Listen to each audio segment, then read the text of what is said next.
Hey guys, it's CJ here, and we're back with another episode of CJ and JC Talk Anime, not continuing the Future Diary series, because honestly, we kind of just forgot about it. um, We forgot about it, and also we didn't care enough to finish it. yeah, it's not, I don't know, it's kind of fun to watch and make fun of, but it's not interesting enough, you know? I don't even know if I would have too much to say about it, even if we watched the rest. Hmm. Um, but, this time, you're not gonna, we're gonna be talking about the entire anime of what we watched because that anime was literally just one movie. So, Which made it a lot easier for us. yeah, that makes everything way easier. If we do any more of these podcasts in the future, it will probably be based on like movies from this point on. Yeah, Um, it's just easier to like finish it all yeah, together. unless we like fully finish a series ahead of time, uh, Hmm. then like maybe, but we'll see, we'll see. But Yeah. today we are talking about a movie that I have been meaning to see for like years now, but only just saw a few days ago with JC, and that was the movie Promare. Um, Yes, from there. yeah. So, um, I I'm gonna give my thoughts really quickly, and then I'll uh, you know uh, and then I'll ask what you think. JC, yeah. Yeah. So um, when I first saw it, there was so much. I was nerding out about the movie so much because there's so many like little, like I don't even just mean in some of the character designs or the mechas or anything, but there's so many little details that you can tell are like references to things that Studio Trigger slash Gynax. I kind of almost see them as like the same studio. um, because it's basically the same people mostly.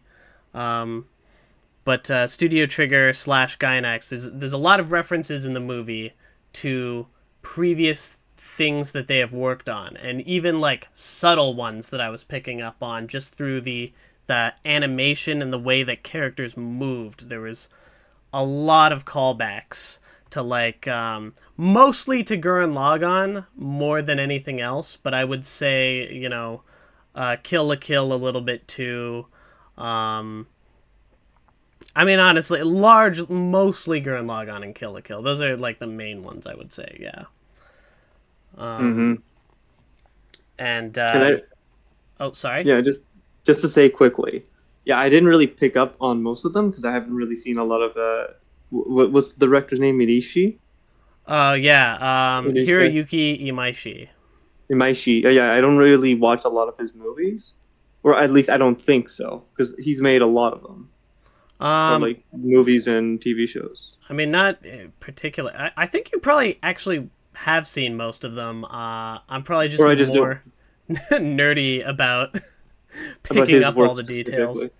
Because, like, Yeah. you've seen Gurren Lagann, right? Yes.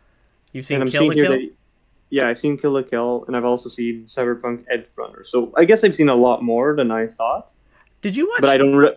Oh, sorry. Yeah. Go ahead. I was just going to say, did you watch Dead Leaves with me? Oh yeah, I also watched Dead Leaves, which was weird, but okay. That's another topic for another day. Oh, boy. Yeah. But, yeah, there was a lot of. Yeah, continue. Oh man. Sorry, I lost my train of thought a little. Oh yeah. I know what I was gonna say. So when I first saw the movie, I think I immediately made like a YouTube community post talking about the movie a little bit, and basically saying that I thought it was like a solid like 9 out of 10 movie. After thinking about it a little more, I thought that my score might actually go higher if I thought about it a bit more. But if I'm being 100% honest, it actually went slightly lower. Um, Really? yeah. Not to say that I dislike the movie at all, but it's just I guess my biggest issue is it feels like most of what I did like about the movie is still stuff that I've probably seen done better in Studio Trigger and Imaishi's previous anime. And there was a lot of, like, because there were so many Gurren Lagann like references in it, it felt really hard. The more I thought about it, the more it felt really hard not to like compare the two to each other. And like between the two of them, at least in terms of writing, like it's no contest. Gurren Lagann is like clearly better. Now, to be fair, it's a show, so they have a lot more time to build up the story and everything.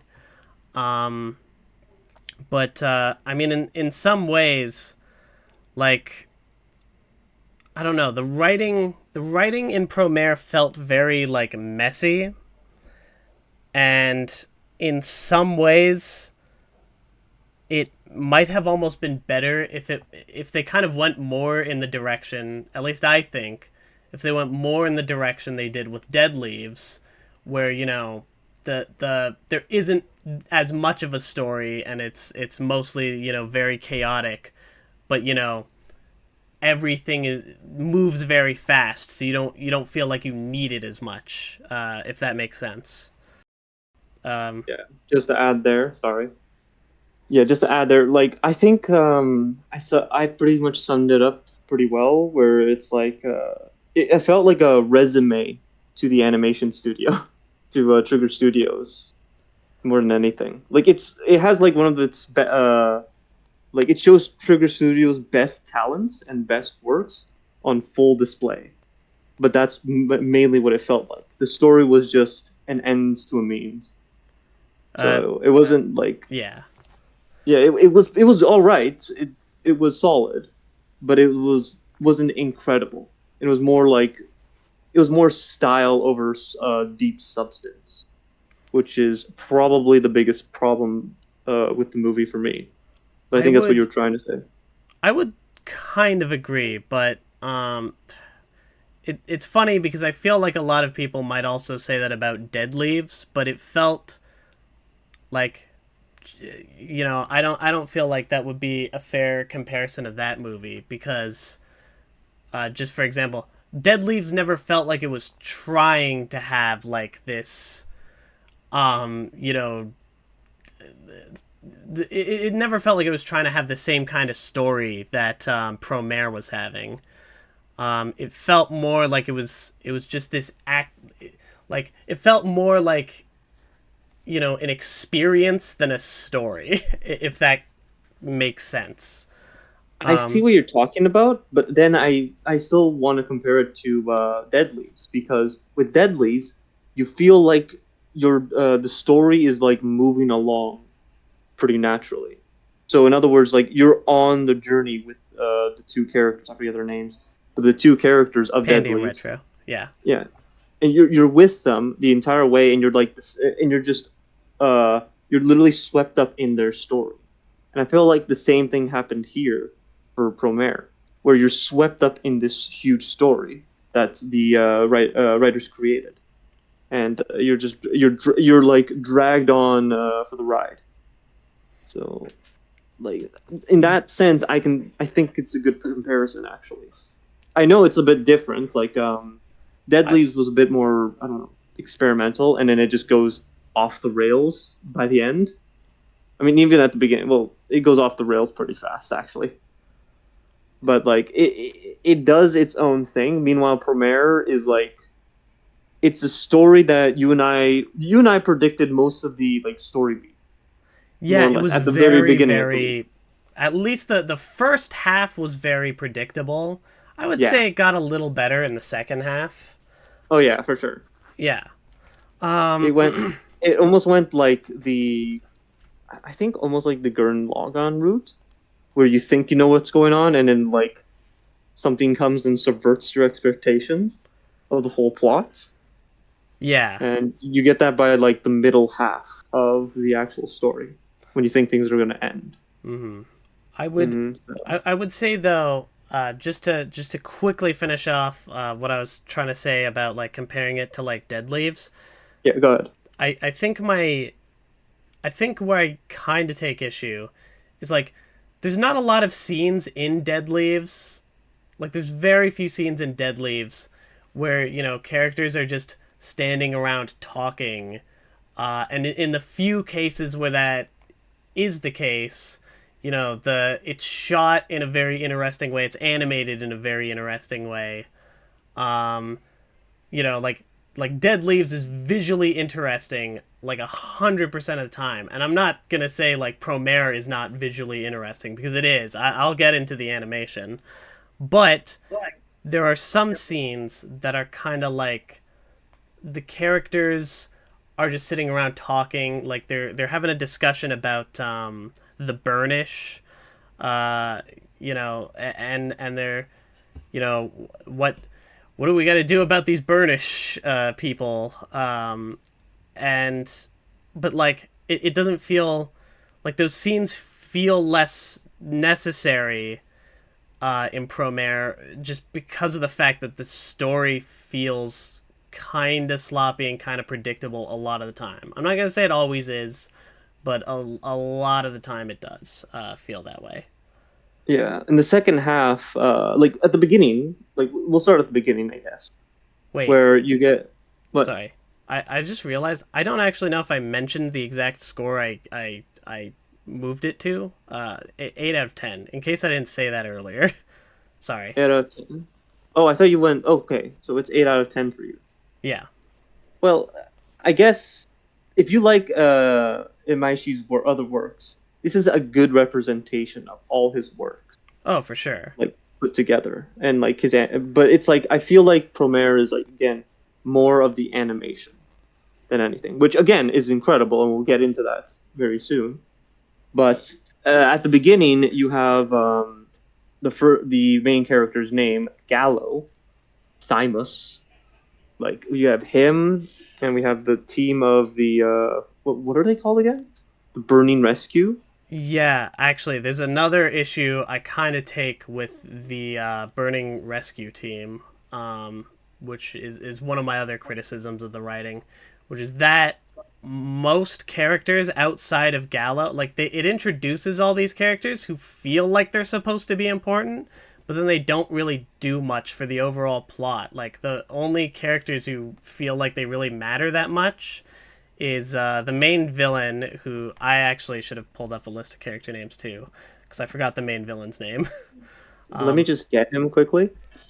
His name is Cray Foresight, the main yeah, right, villain. right, right. Yeah. So like Cray Which wait, Foresight what? feels important, Gallo Wait, feels wait, wait. important, and then who I was should say the something. Wait. sorry. CJ, I should say quickly that it's a spoiler that he is the villain because you don't get that at the beginning. Remember? Oh yeah, sorry. Yeah. I'll throw up a thing at the start of this video and just make sure everybody knows that like this yeah, this in case you haven't realized it by now, this discussion will contain spoilers. I'm going to I'll put a warning at the start of the video. Um, the movie's a few years old by now though. I feel like Well, for the people who pro haven't seen it, that's why. yeah, that's true. That's true. Actually, I have some other friends who I might actually like lend the movie to because I know still have a couple friends who've said they wanted to see it and still haven't. Um, Hmm. but yeah, the only characters who feel important is Cray, the main villain, Gallo, and the guy who's the leader of the Burnish. His name is Leo Fotia.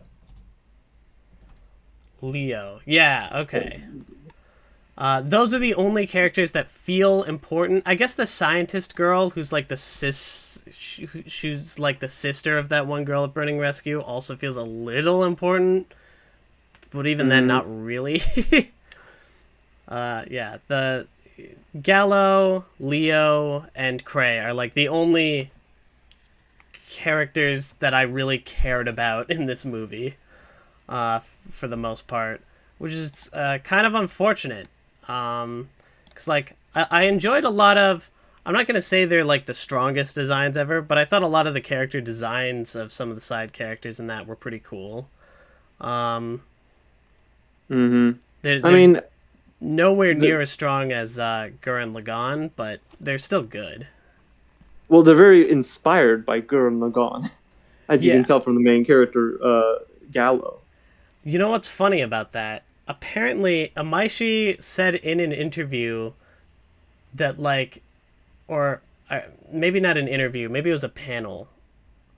Okay, this is yeah. I'm pretty sure I heard that Amaishi said in a panel that he when they were working on Gallo's design, they kind of just ended up making him look like Kamina by accident. Like he wasn't really supposed. I have a hard time believing this in a way, but I'm just saying what he said. Apparently, he wasn't supposed to look like Kamina. He just drew a character design that he thought fit the personality that they kind of came up with for him. Um, which his personality is also pretty similar to Kamina.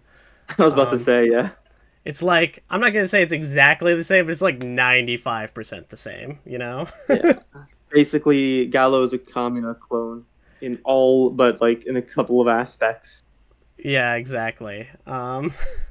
He does feel. I will say this. He does feel like, in a way, like what Kamina might be like if In he, an, if his in another character, world. yeah, if his character like developed slightly more past, where he. Spoiler for Gurren Lagann here. When Kamina dies, if his character got to develop just like like slightly more for like two more episodes, maybe he basically would have been Gallo. I think. And the reason I say that is just because I don't know. There's some stuff Gallo says at the start about like working as a team and everything. And from what I remember of Gurren Lagann, um, Kamina was very much more like he'd work with his team and that, but it's like he wouldn't wait up for anybody. It's like if they're not going in right now, like then fuck it, I'm gonna fight. Hmm. Whereas Gallo seems a little bit smarter in that kind of sense. Um, Yeah, it's like Kamina who knows how to work with a team, more or less. yeah, even though the But team doesn't really actually do that much, but the he yeah, still feels like a character who I'm more basing this off of stuff that his character says than what his character does in the movie, which is a little unfortunate. But yeah, yeah, and that's the thing. Like we're introduced to this crew. Like I'm looking at the wiki just right now, and there's like a lot of members of this crew that I just don't remember at all. Like we get Vinny, who was the hamster mascot yeah, for the Burning Rescue. I didn't even know his name or her name. I don't know. dude, I Or feel like Vinny showed up halfway through the movie, and like all the characters were like, "Oh, it's Vinny," and I remember while we were watching the movie, I was thinking like, "Wait, was this character here before?" Like, I feel like I'm supposed to know about this like little mouse character, but I feel like we've never seen him in the movie before. What's going on?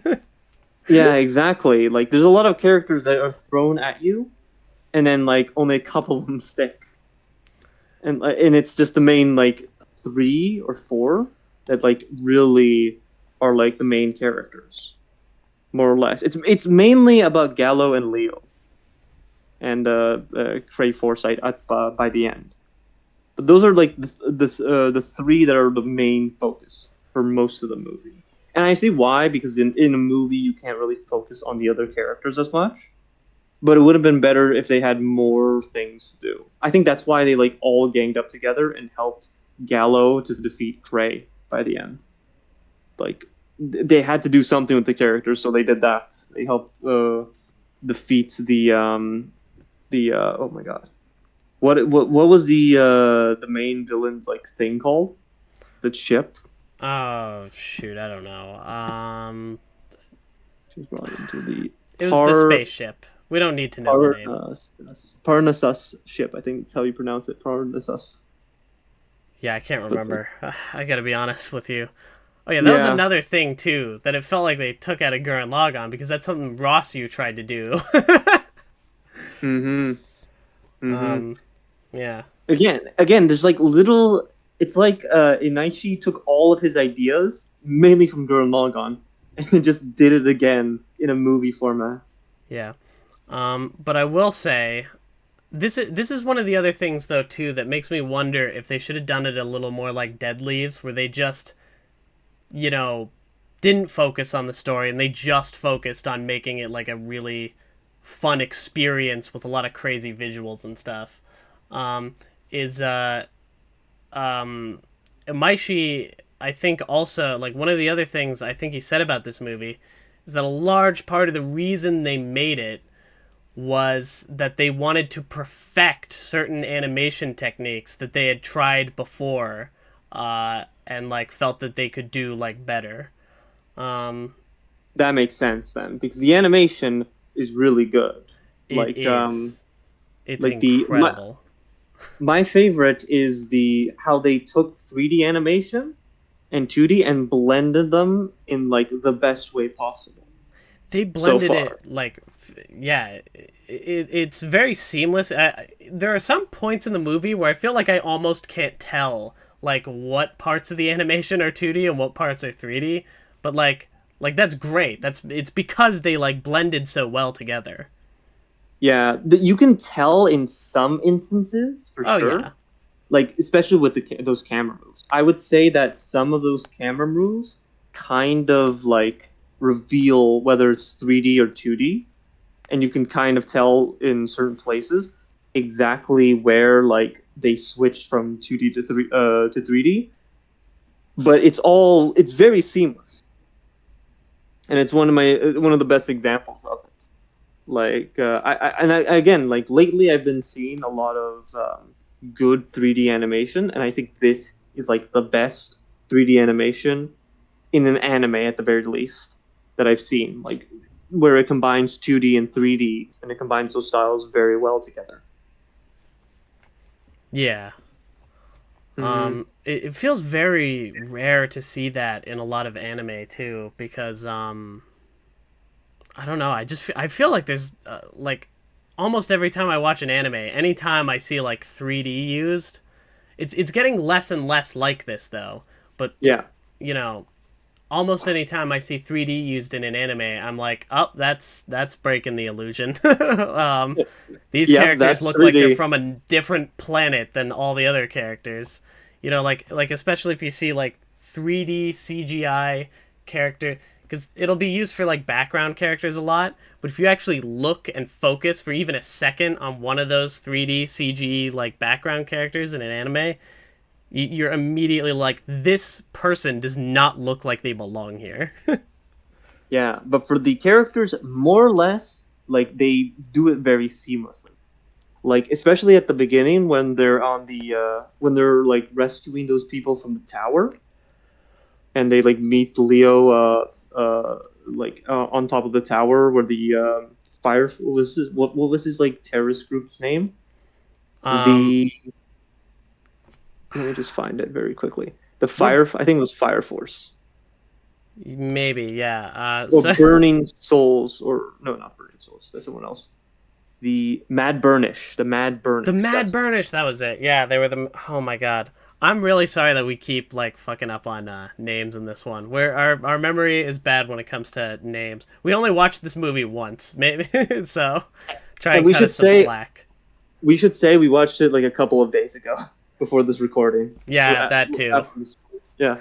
So our memories are a bit like they've settled, but they've also forgotten some key important factors. Yeah, So especially the names, but most of those characters were kind of forgettable because of the movie. So it's not like entirely our fault. But yeah. like the Burnish, who I did remember, and you like are introduced to them, and you see them in their mechs. You Mm-hmm. see Gallo in his mech, and a bunch of his other teammates in Yeah. theirs, and those mechs were entirely 3D. Like almost, I think, like for most of that fight, it was all 3D. Most of it. It's some parts that you can tell that it's like 2D, and whenever it goes into one of their faces, one of the characters' faces, they actually switch it to 2D, and you can kind of tell because the camera like has a three. There's like a 3D figure of the character, but when they want to do any like real animation on it, they like fade him away and then bring the camera back to look at the character, where it's like they switch it into 2D, and it's pretty seamless. You can't really tell like when they do it, but like it's there's some instances where you can, but like it's very well done. It's pretty seamless, and it's like the best form of blending 3D characters with 2D characters, and it's very necessary for this film, especially because of all the camera moves that they're trying to accomplish, and those mechs, like those mechs.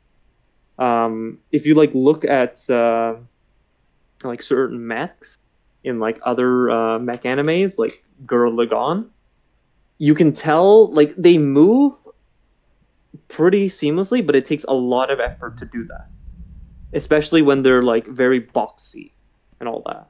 They're very boxy and they have like a lot of complicated like forms, and you want to keep it all stable, more or less, in the drawing. So having a 3D like armature of that character really helps, first of all, speed up the animation, which is good because then you can focus on other parts of animation like the 2D aspects of it, but Yeah. also it just makes it a lot easier, and you can do again those amazing camera moves that you can't really get, or you it would take a lot of effort to get in 2D. Yeah. Yeah. Actually, I feel like I I feel like you actually picked up on a lot of stuff about like the times where they like switched between 2D and 3D and stuff like that a lot better than I did, honestly. Yeah, well, I was kind of you can kind of tell in some instances, and I wasn't entirely paying attention to it. I think on a second watch, I'd probably like I'd probably notice it a lot better. Like the burnish in their outfits, their their like Power Ranger outfits. Those were like entirely 3D, but it blended so seamlessly, and a bunch of like other stuff too, like the clouds. Like there was a lot of dust and clouds that were in the movie. Those were entirely 3D, and you can just tell by the way it's moving. Okay, that's probably the main problem with the 3D animation. If I am to like be a little bit picky with it, that they blend in the 3D to make it look like toon like, to make it look like it's from the anime. The only problem is, and this is a big problem with like other films, even with like fully 3D animated films, the motion of the 3D is like always too smooth, and it feels very fake, or it feels very like 3D, and you could just tell just by that smooth animation that it is 3D. If it's just a still frame, I bet you wouldn't tell, which is probably what they did. They took a still frame, worked on the shading until it looked like it was like 2D animated or 2D drawn and painted. But Yeah. as soon as they started to apply movement, you can just the illusion just breaks a little. Like I have a clip of I think Leo in his like I don't know mecha, not mecha suit, but like his Power Ranger suit. That's all I can like get from it. It It look does look very like Power Rangers esque. Um, Yeah, it looks very just it's again, they're not bad. I'm just saying like they look Power Ranger like, and I can just tell like from this like shot, I'm sending you like a gif of it. all right, I'll put that in the video. Yeah, of just him walking up to this like this hole that, and he's like holding a sword and flipping it all around. That entire shot, if you like pause between the frames, it looks 2D.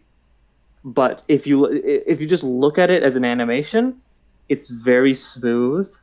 It feels it's like the I don't know how I would explain this, but like the perspective is like perfect, too perfect. That the imperfections aren't there, like in 2D animation. Oh, Like in I 2D, see. Yeah, I'm looking at the clip now. I see exactly what you mean. Yeah. yeah, it feels again, it feels very solid, very solid, which you can't like you want to achieve in 2D, but you know that imperfect those imperfections kind of like blend together a little bit more easily. But in 3D, it's all very smooth, and that's like one of the biggest problems for me, especially with uh, like anime and whenever they use 3D and implement 3D into their films, they Mm-hmm. never match the 2D animation, like the animation itself, with the 3D animation, even if when they look very similar with each other. But this Yeah. movie still does, again, it still does it way better than other films. And like the camera moves are pretty well done. But again, I feel like if you stepped the animation a little bit, in other words, have it on twos, threes, or fours, and just like have a little bit of space between those shots, and I feel like it could maybe fix the issue a bit, but I don't Yeah. know.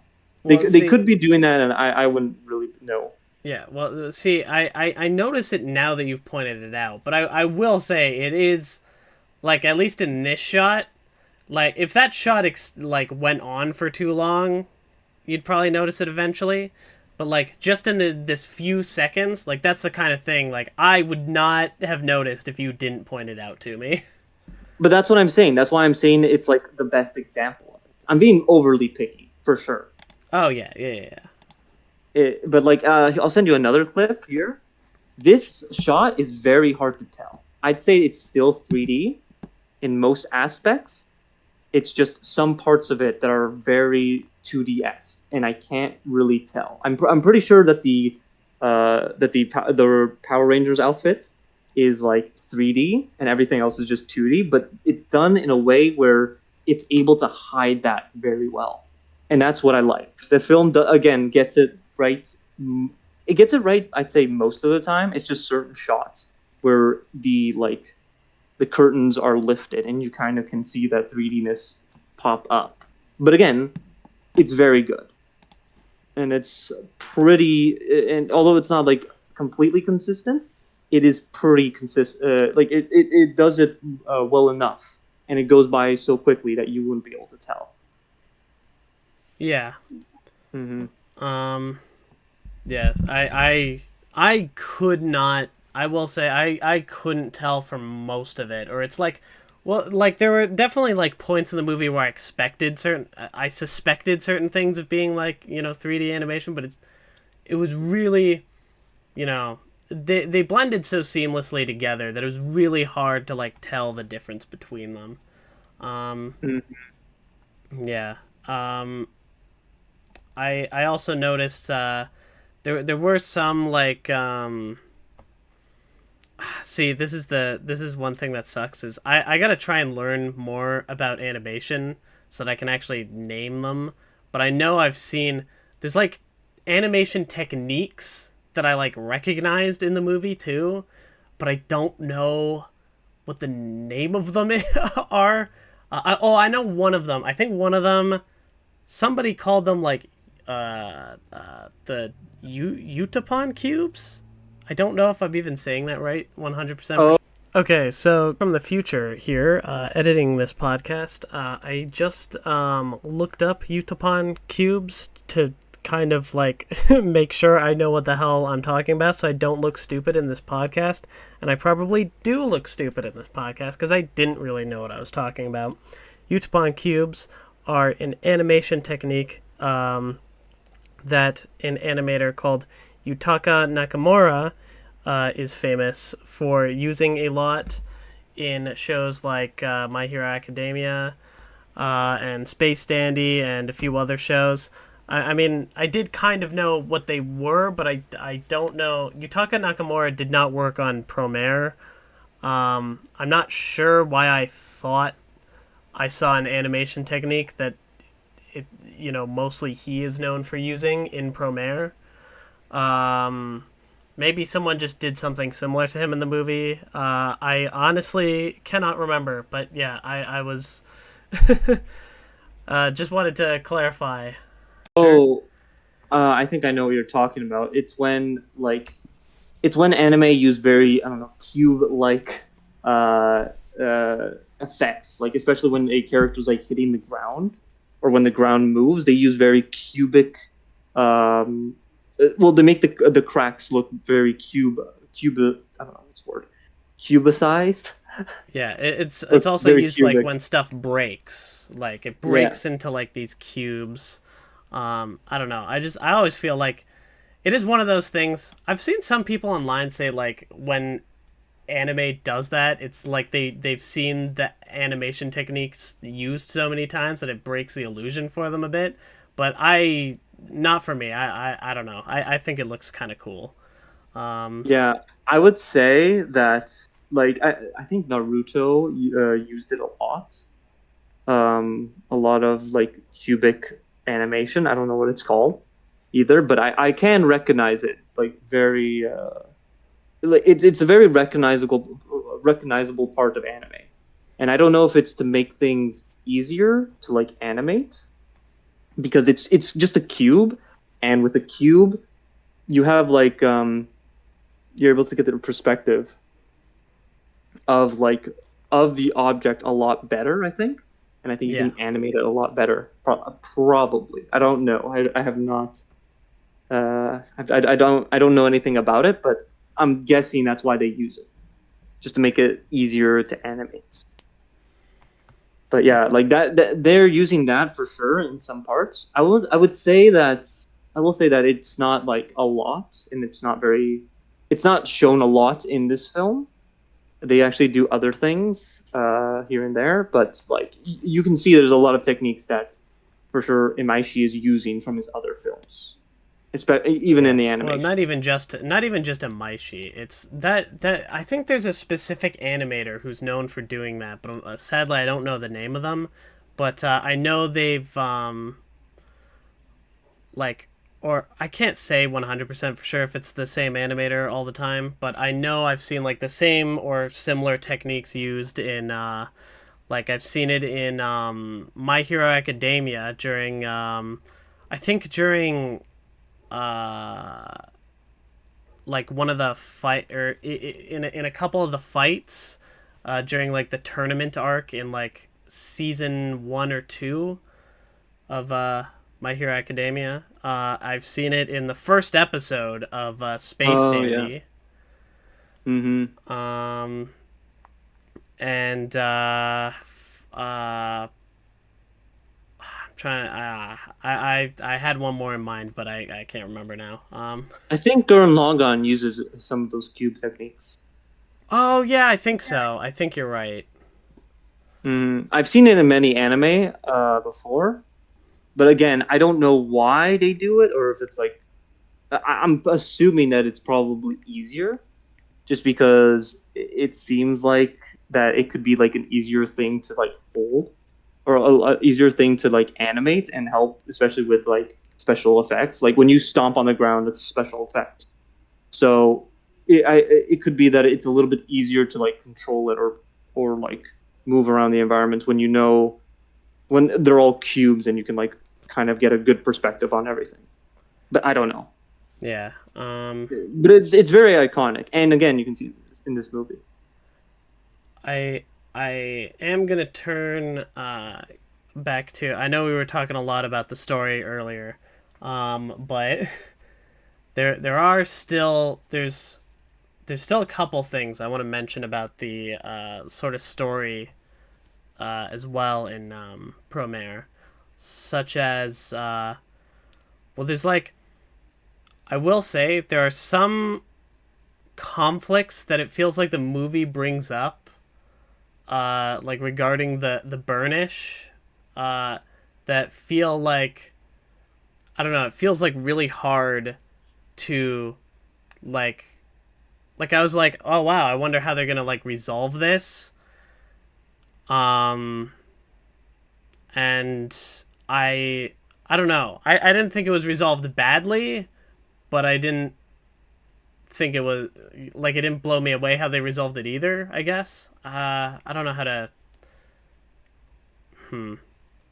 I might Like, not be phrasing this very well, but well, I think it's because we're misremembering. I believe, but like, I think that from what I remember, the story was trying to get us to sympathize with the Burnish a lot. yeah. Even though I feel like, even though like there's like a kind of a point to why they're being like tormented. Like for sure, Cray, the main villain, he's like using experiments on them and all that, which Oh is yeah. again not good, Which but is also terrible. Yeah, which is but terrible. But also the fire force itself seems like the Mad a Burnish, you mean? Yeah, they like mad burnish. well, like Leo, the leader of the Mad Burnish. He even says at a point, he says like he says that they have this like desire or like this they feel this need coming from within to like burn everything. Like they do. To be fair, they do try to avoid killing people. Which that's good. But But you see at they the beginning, like I'm just to interrupt you quickly. You see at the beginning that they just spontaneously combust, and it takes down like an entire 10 blocks of a city or an entire train system. And it's like, well, the fire force kind of has a point here. Actually, these people are very dangerous, so you kind of have to like do something to yeah. um to contain them or whatever. Well, Like for cause sure, yeah, human experiment's not good, cause but like it yeah, I'm on their side for this. well, sort of like I mean, it was weird for me because for me it was like the Burnish had like this I don't know. You feel a lot of sympathy for them in the movie, and you want to see them, be free and not have to deal with all these laws and shit. But at the same time, you kind of look at the laws and you're like, I mean, I kind of understand.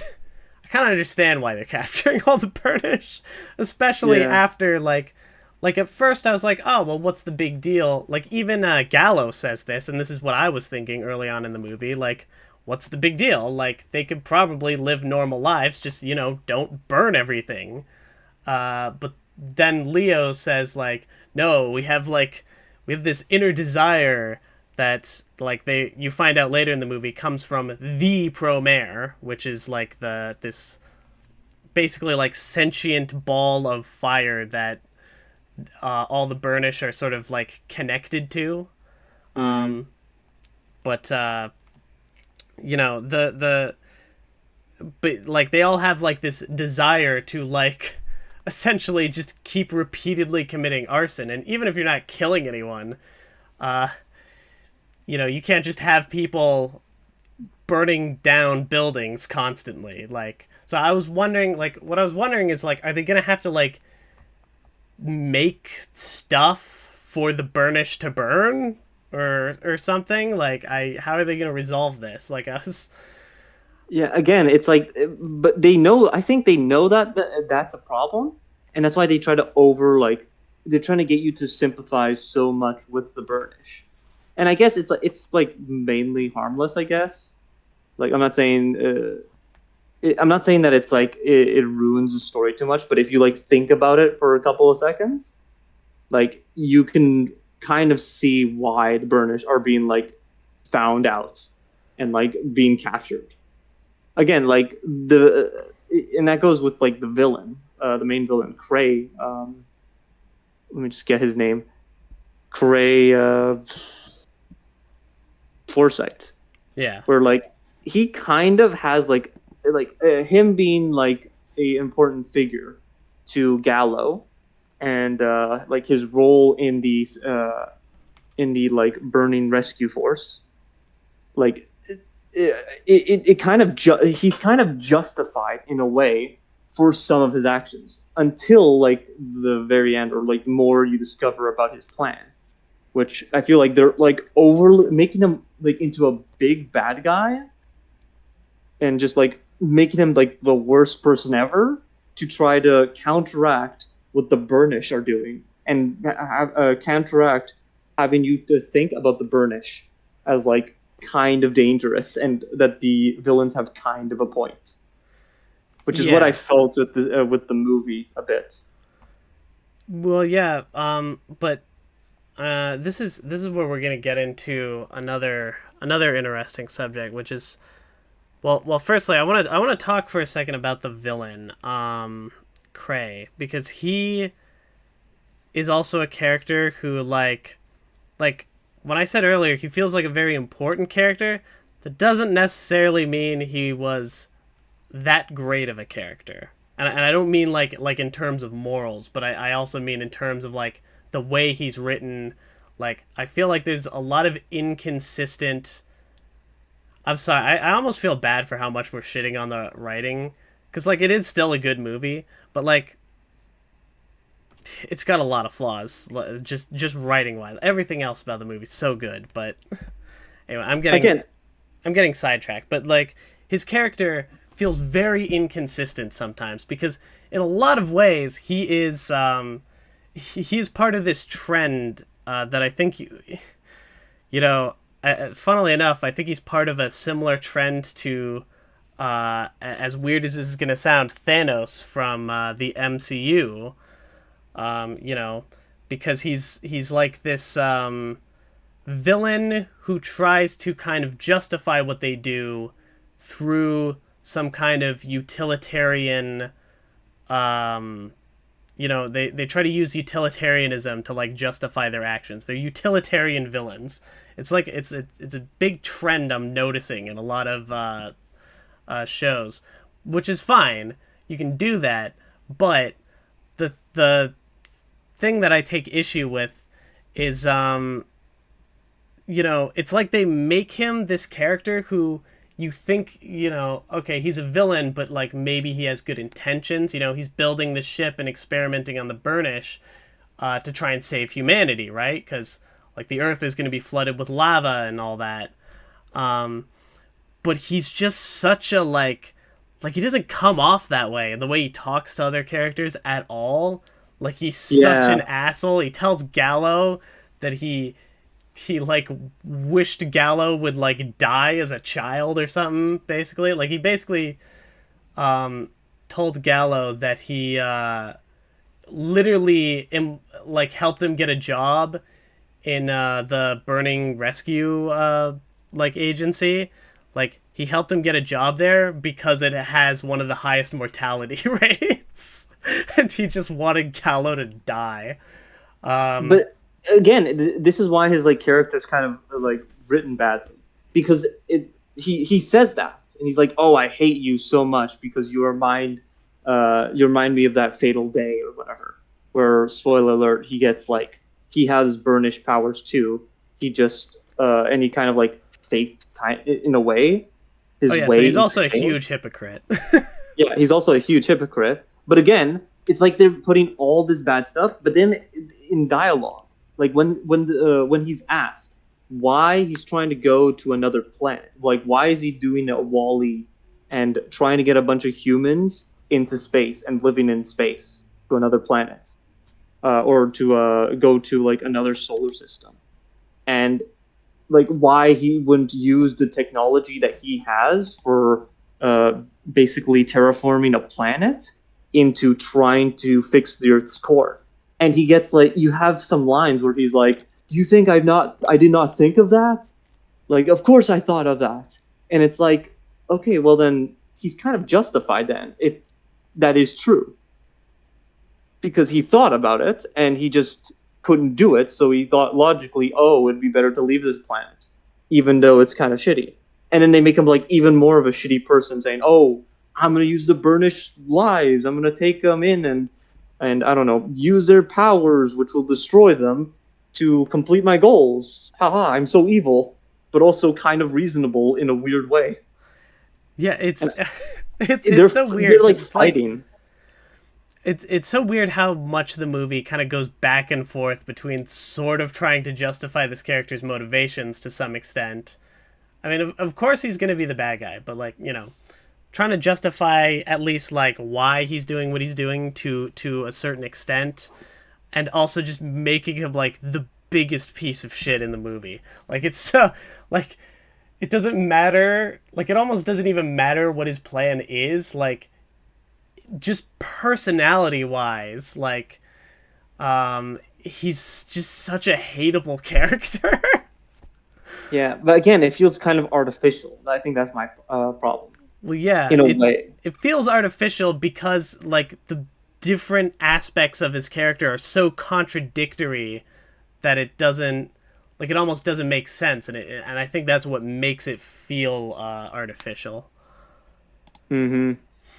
Which is again, that's like my a big problem. But but he does like I don't know. He does play his villain roles pretty fairly, I guess. Like he does. I don't know. It's weird. He becomes like a very again problem with his character. He becomes like a pretty calm villain, and then he gets like insane by the end. But Yeah, still, again, even when he's insane and they're trying to make him insane, he spits out these like reasonable lines or something, and it's like okay, well then this is kind of weird. You shouldn't even make him say this stuff. Make him delusional. Make him seem more like he doesn't have a point and he's just insane, I guess. Instead of like putting all these little lines saying like, oh, he's thought about the best option. Again, what you said, utilitarianism, where he thought about all the possibilities and he thought that this is the best possibility, and yeah, that like that the heroes are like in his way actually. But then he says, "Oh, I hate Gallo because I don't know, I hate him." He yeah, reminds me of something of myself that all for some reason I hate. It's just so contradictory. yeah. Like I mean, as another example, I'm comparing this to Gurren Lagann a lot, but like to be fair, this movie feels like it's asking to be compared to Gurren Lagann. Um, Exactly. so, but like take just as an example, like it's weird. Like you have for example both the Spiral King and the Anti Spiral in the Gurren Lagann series. And they're both villains. You're rooting, of course, for Simone and Team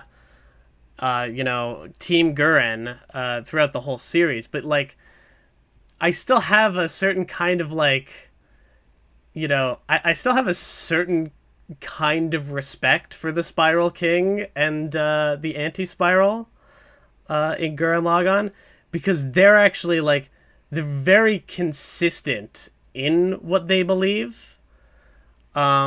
Like it, you never feel like you're questioning whether they're trying.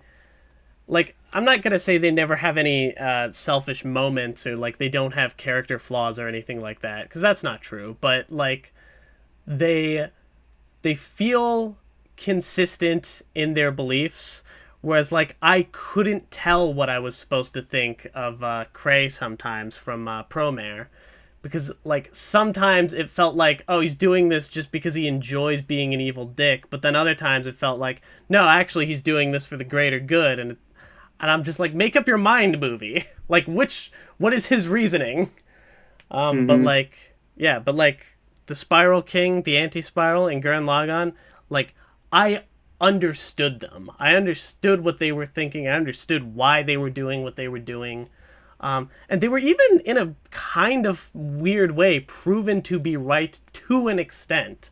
Like the Anti Spiral, like actually manages near the end of Gurren Lagann to like show Simon like this vision that makes him realize like, oh, they are kind of right. Like if we get too powerful, um like as spiral beings essentially, like if we get too powerful, like we will like cause the universe to like implode basically. But so he he even kind of almost he takes a less over authoritarian approach to like the Spiral King or Anti Spiral. But even like at the end of Gurren Lagann, Simon has to kind of take their like their thoughts into consideration to some extent. Like he has to realize like, oh yeah, we're not going to be like crazy authoritarian like those guys were, but we got to have like some rules in the universe, um, and be careful, because we don't want to, we don't want to cause this massive threat. Yeah. Again, it's like I think the Spiral King was more consistent. Like it was written more consistently. Like he didn't like hate, I guess, Simone. Like of course, like he's a miffed that Simone was trying to stop him, Yeah, but for a reason that again he's ultimately being proven to be right in a way where it's like, oh, if you do that, some alien will come and destroy us. So don't, you whatever I'm doing, it's bad, but I'm doing it in a way where we won't get completely destroyed. So this is the better option. And it just, like with Spiral King uh, versus Cray Foresight. Cray Foresight feels like his motivations are like pretty clear that he wants to go to another planet, but like why he wants to go there is it's very like muddled in the story if you like pay attention to all of his dialogue and take it all into consideration. Like of course you could think he's like lying or something, but I think they don't make it clear that he is. Whenever he says that he's like, oh, he's thought about these options, and I think at the end, they like I think at the end they're trying to say that he's being like delusional or whatever. But whenever they confront him again, he says that he's already thought about it and it's like this is the best option. And like, oh, why are you trying to kill us all? We need to like save some part of humanity. Don't you want to save some part of humanity? It's very inconsistent.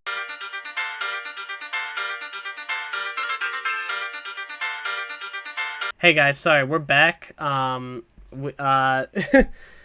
Okay, so I ran out of disk space while we were recording.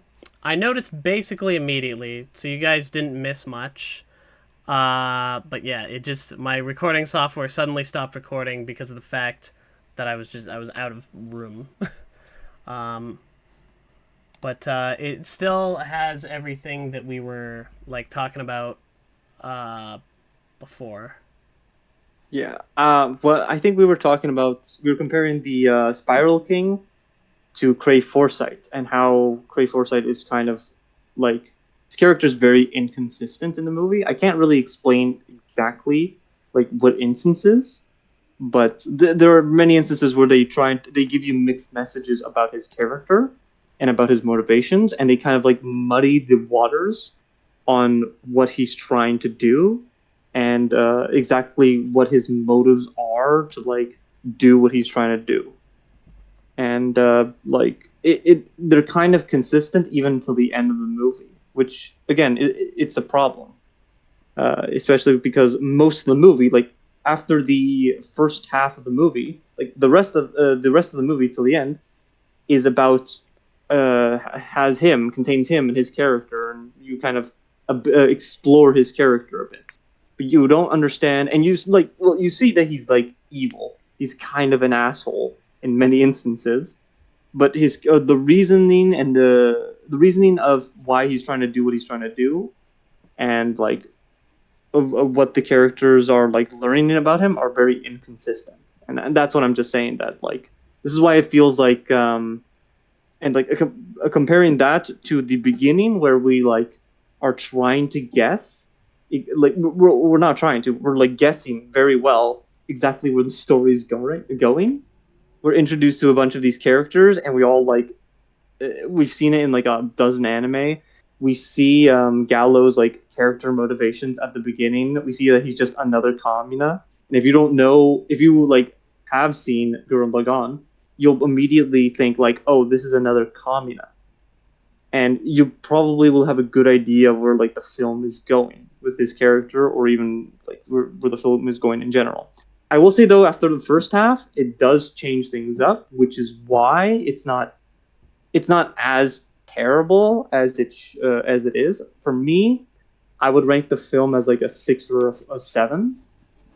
Like it's still very good. It's clearly like the animation was like more important, I think, than anything, and the animation does its job, where you see like where they like push the limits of all their animations, but the story and the characters and everything around the film feels like a like it feels like a resume to Trigger Studios, and it feels like it's a good like roundup of what they do and how their movies go. It is So it is a good like it is a good it's a good. way to like get an idea. Like if you wanted to give someone like an idea of like what Trigger Studios is like about, Promare would be a pretty good film to show them, you know? Mm-hmm. It captures. It's not the best in like terms of writing, but in terms of almost everything else, it really captures like Studio Trigger's like style and what kind of characters they like to have, like Gallo and all that. Because Gallo's written okay. Gallo's one of the characters who I think like his writing is fine. Um, Yeah, I should say that even though we're complaining a lot about the writing, like if we think about the movie itself, like out of the influence of Gurren Lagann or anything like that, or other Trigger Studio films or TV shows, it's a good movie. It does its job pretty well. There's just some aspects that kind of bring it down for us oh yeah, in general. absolutely. The story is like we've been shitting on the story a lot during this podcast, but the story's not like completely terrible. Like, we were picking the shit out of it, but like it's not completely terrible. It's just not like that great either. It's a fine story. It's a fine story. It does its job. It doesn't do anything super unique, almost everything the story does. You've probably seen done a little better somewhere before, but it's done passably, it's done well enough here. Yeah, Um, I'd say like the story itself is like a 6 out of 10. 6 out of 10. I've seen this like story in other anime done better, but like the animation is like top tier. I'd say like it's a 9 out of 10, pretty easily. yeah, I So would agree with that. What about I guess one other thing that we'll talk about. I mean, we've already talked about Gallo, so we'll skip over him for this section. But what did you think of like like some of the character designs? well, the characters' designs are pretty awesome. Like again, I don't have anything wrong with the character designs or any of the visuals of the movie. I'd say they do play with a lot of styles, like the Professor AI. If you remember him, let me see if I can get his name first. La, la, la, Deus Ex.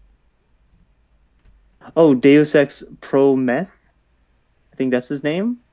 The AI computer of the like scientist that Prey Foresight kills.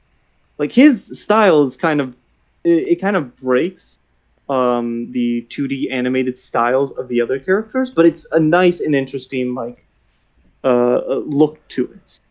And again, I think the movie is very it has a lot of good style with it. Again, the 3D animation pretty solid, even though we're complaining a bit about it and how we're complaining the burnished like suits at the beginning to like Power Ranger stuff. And I even think it's like I think it's more of a Seven Deadly Sins. I see a lot of their characters like I forget what it is. The like the first season there's a like character in like red armor that looks like Leo's like suit at the beginning of the movie, and I kept getting a connection there. I But have like never watched Seven Deadly Sins, so I'm not sure. yeah, like but I don't know. He looks like kind of a demon esque or whatever. Yeah. showing like at the beginning that these are the villains at the beginning at the very least.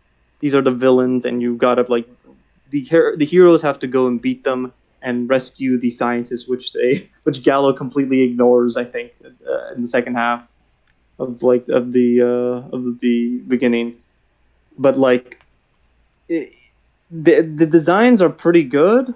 I don't have anything bad to say about them. They're done. The 2D animation is like any 2D animation that you see from Trigger Studios.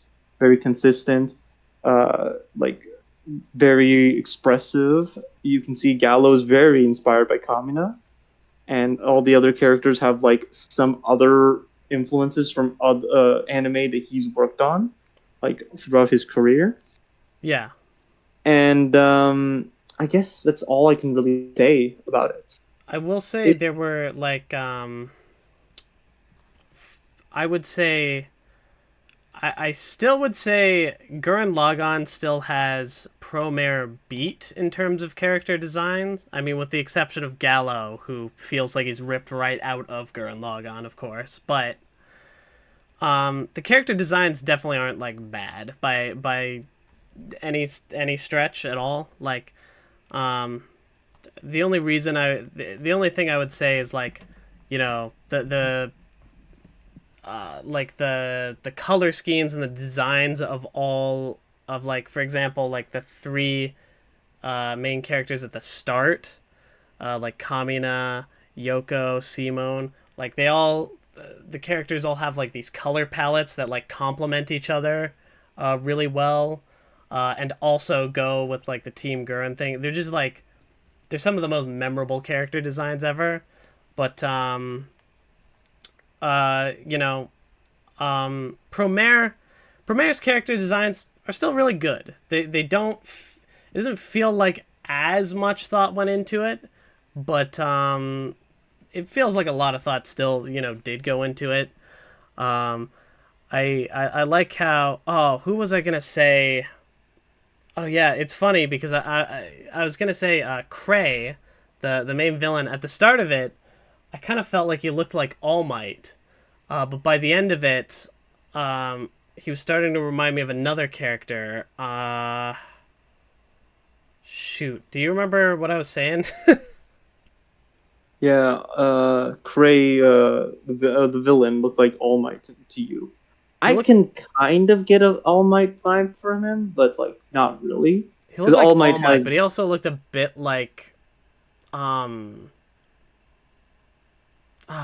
God, I'm gonna feel very if I remember when I'm editing this, I'm gonna like edit in the character I'm thinking of because it's driving me crazy that I can't like come up with the name. But anyway, the also Leo, the leader of the Mad Burnish. Um, his design actually most reminded me of uh one of the characters, funnily enough, like a girl character from Star Wars Visions Episode 3, The Twins, which, funnily enough, was also directed by Maishi. So, Interesting. I I mean, like. he does have. I thought he was a girl at the beginning of the movie. To be honest with you, then when he started talking, it's like, oh, this is a guy. Yeah, he's a very He's a very feminine looking like he's a femboy. person. He's a femboy. That's what he is. Yeah. But yeah, his design's pretty cool. But yeah, he looks like this girl who's like a Sith in Star Wars Visions, which um, I don't know. I don't really have much else to say about that. I just find that interesting. How their designs are kind of similar. The animation feels very like, or something about the animation feels pretty similar too. Although obviously Promare uses a lot more 3D. Um, and it's been forever since I've watched that episode of Star Wars Vision, so maybe I should be careful what I say there. But um, yeah. Um, but yeah, overall, the movie, I feel like we spent more time shitting on it in this podcast than actually praising it. But We should do that now then. yeah, well, uh, I don't know. I gotta. We do kind of gotta wrap it up a little bit. So I'm just gonna say like I'm just gonna say the movie is good. It's a fun time. The story has its flaws. It's an okay story. It's not great. The animation is really what makes the movie worth watching. And there are and like if you're someone who's a big fan of previous. I've even heard some people say that there were a lot of like references to another Trigger series called Little Witch Academia, which I actually have not watched. But I've Oh, seen other people say that there were like references to it in Promare. So if you're someone who's like really nerdy about like Trigger Studios anime, like I mostly am, although I'm mostly nerdy about like directed or Maishi directed ones. Um, but if you're someone who's like really nerdy about those anime, you're gonna find you're gonna find a lot um, to enjoy about this movie. I think you're gonna really like it. Um, I mean, you honestly a lot of people listening to this probably already seen it. Because it's a spoiler podcast, but it's really good. The animation is spectacular. The character designs are good. Um, the story is fine. It works. So yeah. So for me, yeah, still 8 out of 10. yeah. A couple things I'll say. Also, that just came to my mind.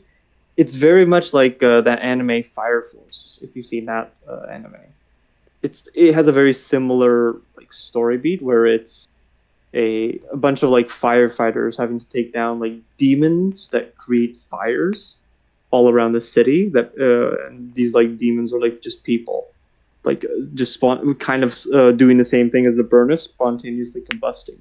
And I kept getting a lot of those vibes, which is probably why I'm like I feel like the story of Promare. I don't know which came first, Fire Force or Promare, but I feel like they're both kind of going off of each other with the same story.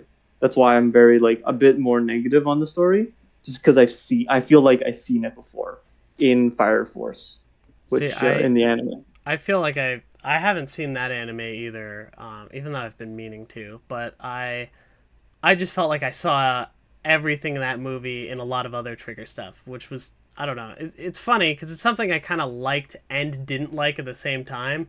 Because it's like it's reminding me of other Trigger stuff, which is Yeah, it, as a big Trigger nerd, I was fanboying over it a bit, but at the same time, it's like it's also making me compare it to other Trigger stuff. And when I feel like the writing is so much better in those other Trigger shows while I'm comparing it to Promare, it does take away some of the enjoyment of the story for me. Um, yeah. so yeah. I'll What say that you go ahead. uh, uh, oh, sorry. No, say what you were gonna say, and then I was just gonna wrap up. Yeah, I was gonna wrap up too. I'm just gonna say that if you want to know, like, if you're not seeing a lot of Trigger Studio movies, this is the perfect like beginner's guide of what Trigger is and how their animations look and how their style looks. And I feel like this is a good introduction for people, but for longtime fans like yourself, I think it's kind of just like a sum up, like a wrap up of all of Trigger's work. And if you're looking for something new, which I think you were looking for, you'll be pretty disappointed in that aspect. But it still has a lot of value. The movie is, the story is decent. It's the animation is incredible. If you want to, that's like the best thing about the movie. The style is very good. The characters are pretty fun to like go with, even though some of them are like shoved into the corner and then brought back suddenly. Uh, Yeah. they are pretty fun when they do come back, and you do like want to like do want to see a little bit more screen time for those characters, which were pretty decent characters. And and even though like there's a lot of things that it's copying from other anime, it sums up its story pretty well, and it's like does a good job of blending other animes in their different aspects that it's trying to pull off from pretty well. It does it pretty well. So it's like a 7, 6 out of 10 for me ultimately, and I kind of like I'm fighting to know where it is. I think I put it at a 7 out of 10 if I have to pick. For you, it's an Seven. 8 out of 10, right? Yeah. Yeah, I would still give it an 8 because it's like it's funny because mainly just I'm only saying this because of the writing. Again, visuals are fantastic, but in terms of what I have come to expect from a Maishi directed Trigger Studio anime, it feels like it's not one of the best things. But in terms of what I've come to expect from anime in general, I would say it's like easily above average. Um, Mhm. so it depends on how you look at it, but like it's easily like way above average for me. Um, like just overall, it's definitely like memorable. It's definitely memorable. Maybe the story's not memorable, but like the visuals will stick out in my mind for a long time. Um, like this isn't a movie I'm gonna forget about anytime soon. So yeah, I think 8 out of 10 for me is the best score. But with that being said, that's all we got to say about Promare for this little podcast thing we're doing. So I hope you guys enjoyed. Um, and I will see you guys in the next video that I make. Is there any last thing you want to say, JC? Yeah. Write down in the comments how much you hate our opinions. Goodbye.